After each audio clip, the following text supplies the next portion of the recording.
The Don't Sign the Lease podcast, what I wish my business knew before I took on real estate.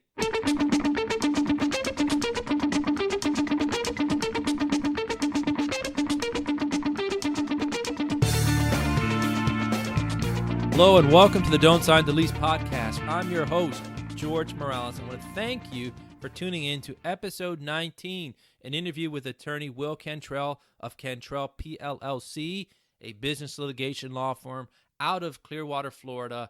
And you are going to find today's podcast fascinating. If you are in an industry where you're required to sign non-competes, as I had to when I worked for a national firm in commercial real estate, or a non-solicitation, or if you've ever had to sign a confidentiality agreement, listen, today's podcast is going to be quite the treat. We're going to roll up our sleeves and discuss everything to do with non-competes and non-solicitations.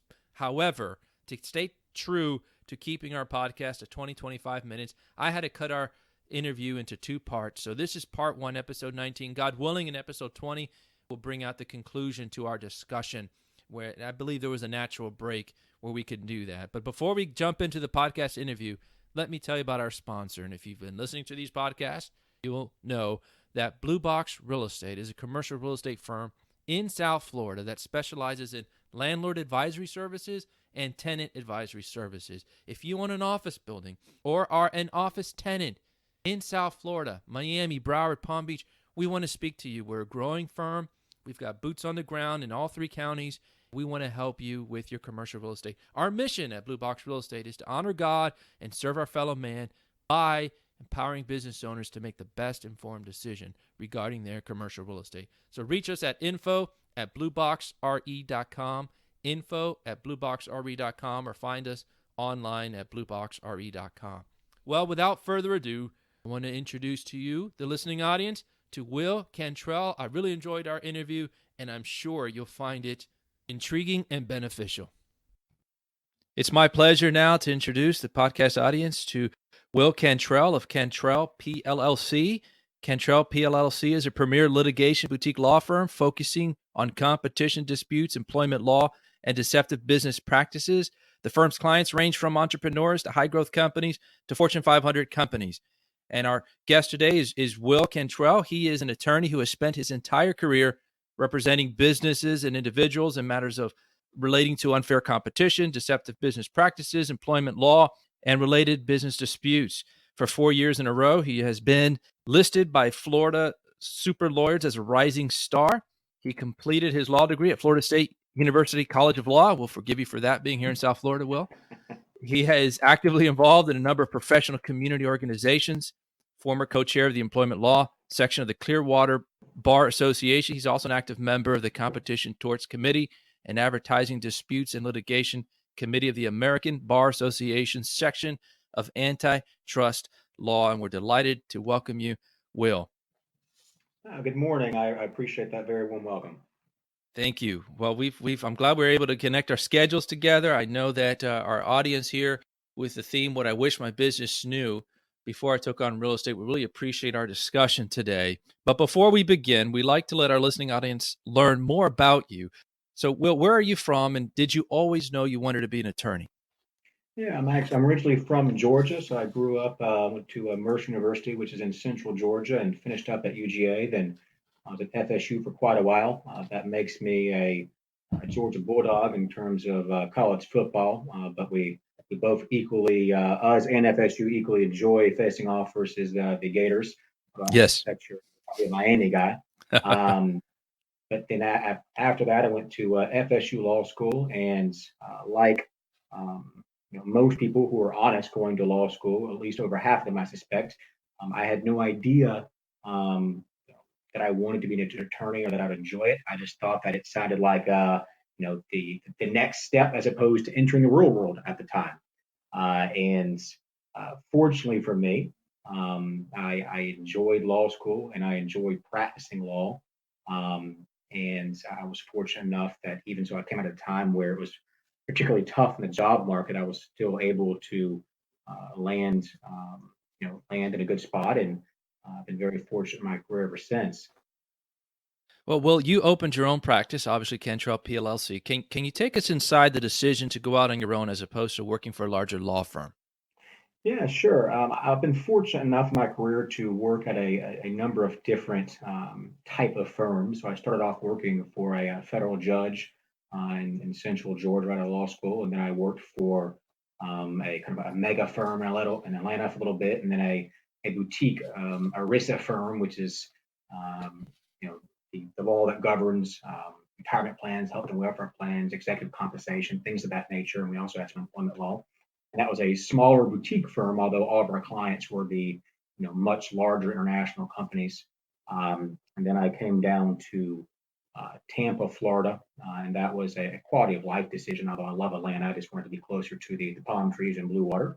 And I was fortunate enough to land at a very good international firm who is a boutique in employment law. And I say boutique in the sense that that's primarily what they handle. Um, not in terms of size. This firm was Yes. thousands of employees, and I was there for nearly half a decade, and I loved my time there, and I loved most of the places that I've worked.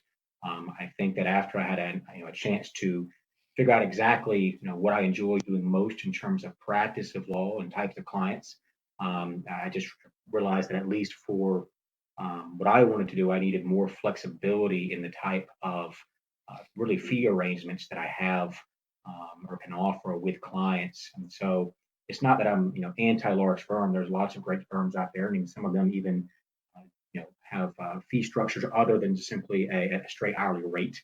But that's not the case for most of the large firms. And even ones that offer alternatives to an hourly rate is fairly inflexible. It's not much different than an hourly rate approach. And so the approach that I have now is we have hourly rate fees for some types of matters. We have some that are pure contingency, although we're pretty selective on those, and we have some that are hybrid, where there's a lower hourly rate, but we some percentage as contingency, and a lot of variables go into to all of those. But I think that allows us to really align our interest with the clients and take instead of a one size fits all approach, we're able to tailor it for each situation, each client. Excellent. Excellent. Well, I appreciate you sharing that story. We have a lot of entrepreneurs and business owners who listen to the show. I always like to get into the mindset of our guest of how they decided to go in the direction that they're in. So we're going to zero in now on our discussion. So your law firm specializes in the litigation practices of employment, unfair competition, and deceptive business practices. So we want to focus our discussion on non-compete, non-solicit, and non-disclosure agreements. So to start, could you explain the difference between those three? Yeah, so first off, you'll hear a lot of terms thrown out related to this. You'll hear restrictive covenant, you'll hear non-compete, you'll hear non-solicit, non-disclosure. First off, they're all types. They all fall under the umbrella of restrictive covenant. So non-compete, non-solicit, non-disclosure are all types of restrictive covenants. A non-disclosure is precisely what it sounds like. It simply prohibits the person or company who enters into it from disclosing confidential information during the course of the agreement, whatever confidential information to. A non-solicit is something that prohibits you, again, what it sounds like, soliciting, sometimes even diverting business or accepting the business of specific customers or prospects. And then finally, you have a non-compete, which is certainly broader in a sense than a non-solicit. So instead of saying you can't solicit, a customer prospect, it may say you can't compete at all, whether it be in a certain geographical territory or the entire U.S. And obviously, there's a lot of laws that restrict how broad a non-compete or a non-solicit or even non-disclosure can be. But those are the general concepts behind each. Let's zero in on the non-compete, non-solicit, restrictive covenants. Why would a business owner or entity request these provisions or restrictions? Sure. Simply put, if a employee or contractor can do damage to your business after they leave in the form of taking business, then I think you could strongly consider having a non-solicit or a non-compete. And be more specific, it's not either or. I'm personally in favor of a non-solicit approach, and I think that's one that's less draconian than a non-compete, and certainly more likely to be enforced, in a court. And so that's one that says, hey, if you leave, you can still go work at a competitor. You can start your own company. You just can't um, reach out to, solicit any of the customers or prospects that you had while you worked for us. And the theory behind that is, we were paying you to form those relationships on our behalf. Therefore, you shouldn't have the right to go and take them with you after you leave.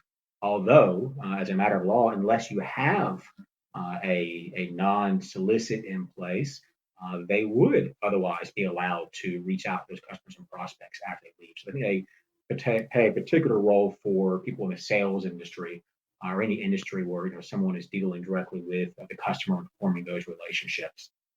Now, Well, I will add though that some employers, uh, I I think tends to be the larger ones and more cutthroat industries. I think some do it for the wrong reason. They'll have non-solicits and non-competes. And by the way, if the employer is going to have not both, but just one, at a minimum, have a non-solicit. You can have both. So what I sometimes get puzzled by is when a company has a non-compete but not a non-solicit, because if what good does that do if somebody moves a mile outside of the non-compete zone, but still reaches out to and takes off the business? It doesn't make sense. I've seen some employers who will, um, especially in larger industries, I think use these as a deterrence mechanism from employees going to competitors in the first place. From that perspective, I'm not a fan. I think that if someone doesn't want to stay with you because they don't like the culture, that's a culture problem, and you shouldn't try to force them to stay there or not allow them to go somewhere else through a non-compete. are there any restrictions, Will, or required reasonableness statutes governing employers' reach in these non-competes, non-solicit? I mean, in other words, what would keep an employer from listing the entire phone book as a prospect so you can't solicit them, or the entire U.S. as a non-compete so you can't work? Doesn't an employee have a right to work? Sure. The short answer is the buzzword legitimate business interest. An employer has to have a legitimate business interest to enforce a restrictive covenant. So, each is, the laws governing restrictive covenants vary from state to state. Here in Florida, it's part of statute 543 .335, and that outlines all of the requirements that an employer or not really just employer, but even for contractors, if you have an agreement to be able to enforce it, you have to meet those requirements.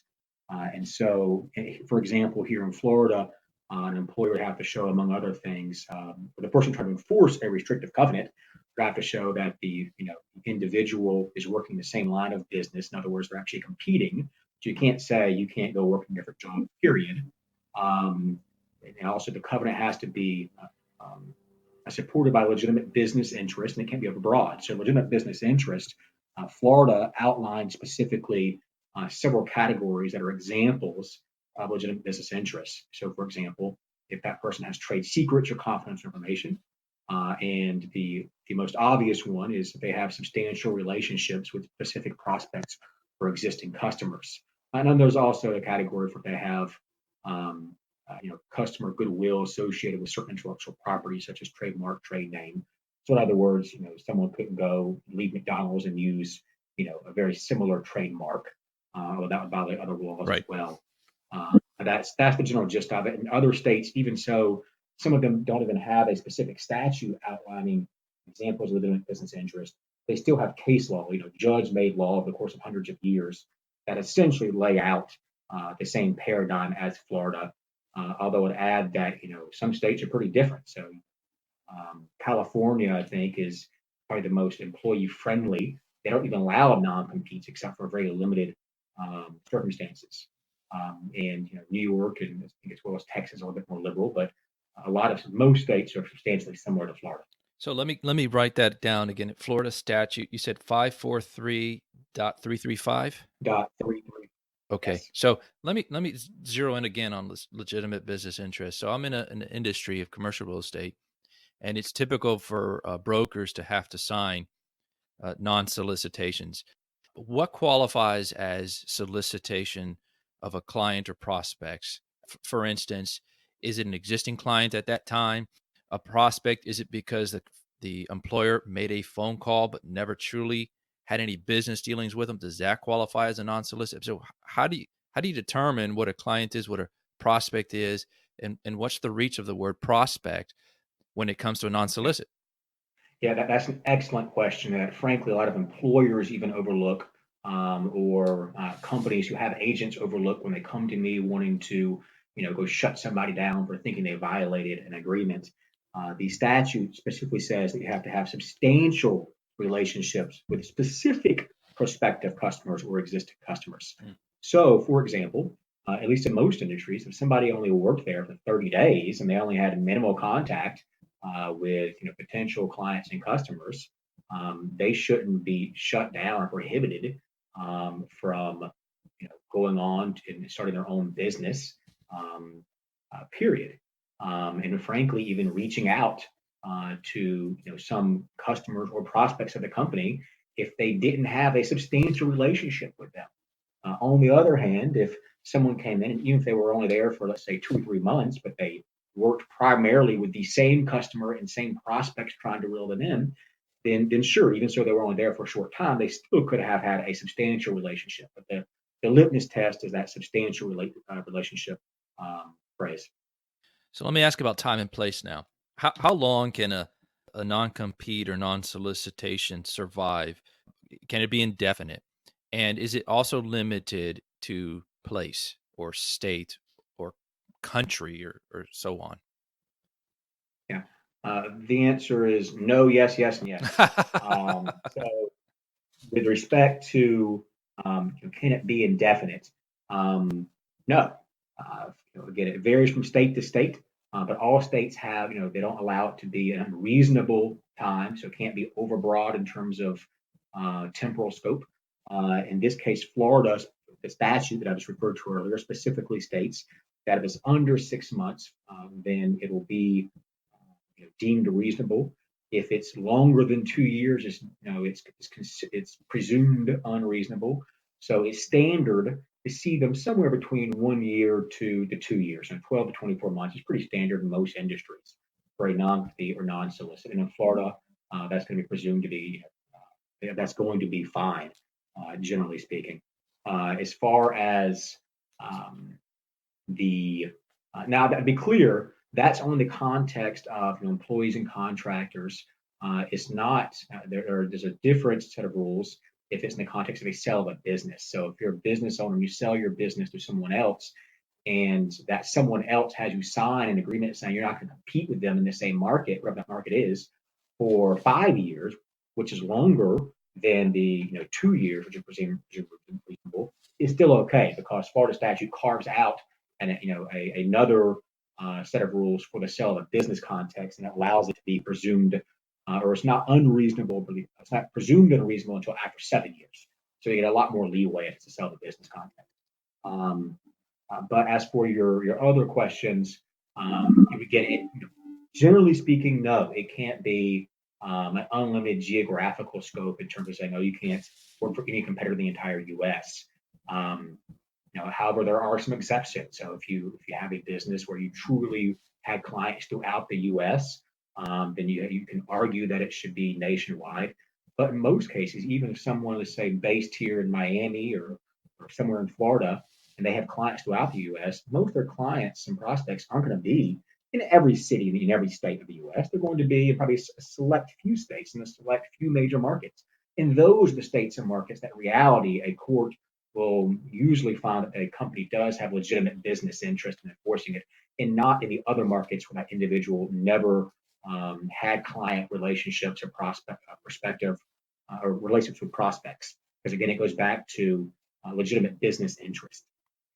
Gotcha. Gotcha. Well, I think a lot of us after this interview will be running to our Google and typing in Florida Statute 543.335, seeing everything that's in there. So I appreciate you referencing that. Where would these restrictive covenants typically be found? Is this going to be in the initial employee contract, an employee manual, or any other document? Where would you find these? Well, importantly, they have to be signed. So you can't have a restrictive covenant enforced against you unless you've actually signed it. And so because of that, they're generally going to be an employment contract or independent contractor, contract, or a separate restrictive covenant agreement. And so when I'm advising employers for a number of legal or strategic reasons, I always have it, even if there is an employment contract and an employee manual, I always recommend strongly that they have a separate and distinct standalone restrictive covenant agreement. As a follow-up to that question, you may have answered, if a non-compete, non-solicit restriction isn't specified up front at employment, can it be required of an employee in the future, as in a separation agreement or a new employee manual? In Florida, the short answer is yes, but again, the employee has to agree to it. So they have to sign it, and if they don't, the employer has the right to terminate them. Then again, the employee doesn't have to sign it. They can say, "I'm not going to sign it. Go find a new job." Now, that sounds just fine, because we all know in reality that puts an employee in a horrible position.